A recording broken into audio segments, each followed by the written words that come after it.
Hi అండి, welcome back to my channel. నేను మీ ఆంధ్ర అమ్మాయి. ఈరోజు ఒక మంచి రెసిపీ చూపించబోతున్నానండి.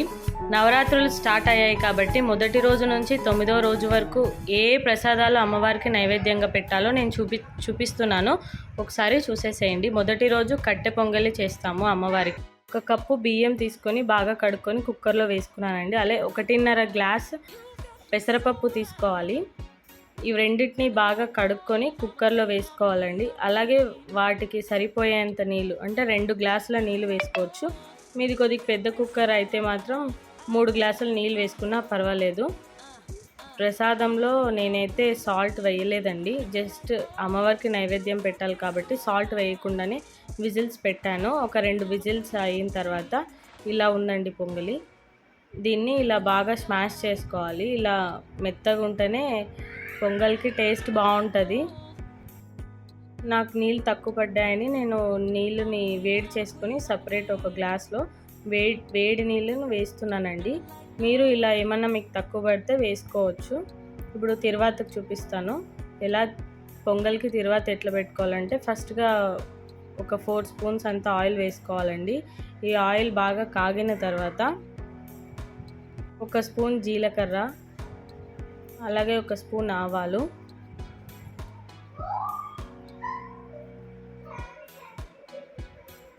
అలాగే ఒక 5 మిరియాలు, చిన్నగా తరిగి పెట్టుకున్న ఒక 2 పచ్చిమిర్చి, అలాగే కరివేపాకు, ఎండుమిర్చి, గోడంబి ఇవన్నీ వేయాలండి తిరువాతలోకి. తిరువాత మాడిపోకున్నట్ల మీడియం ఫ్లేమ్లో పెట్టుకొని వేసుకోవాలి.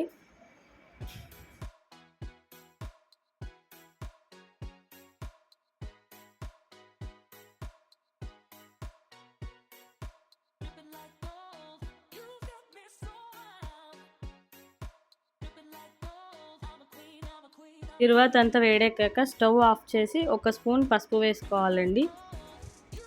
అలాగే స్టవ్ ఆన్లో పెట్టి వేసామంటే పసుపు మాడిపోతుంది. కాబట్టి వేడిగా ఉన్న తిరువాతలోకి 1 స్పూన్ పసుపు వేసుకొని ఒక 5 నిమిషాల తర్వాత ఇంకా పొంగల్లోకి కలిపేయడమే.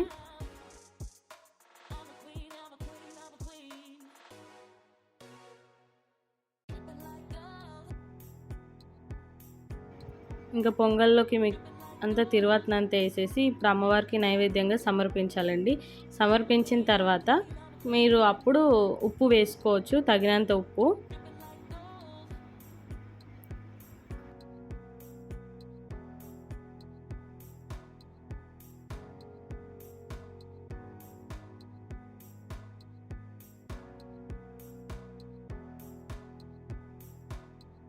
మరి రెండో రోజు ఇంకొక మంచి వంటతో మీ ముందు ఉంటుంది ఆంధ్ర అమ్మాయి. Thank you for watching. Bye bye.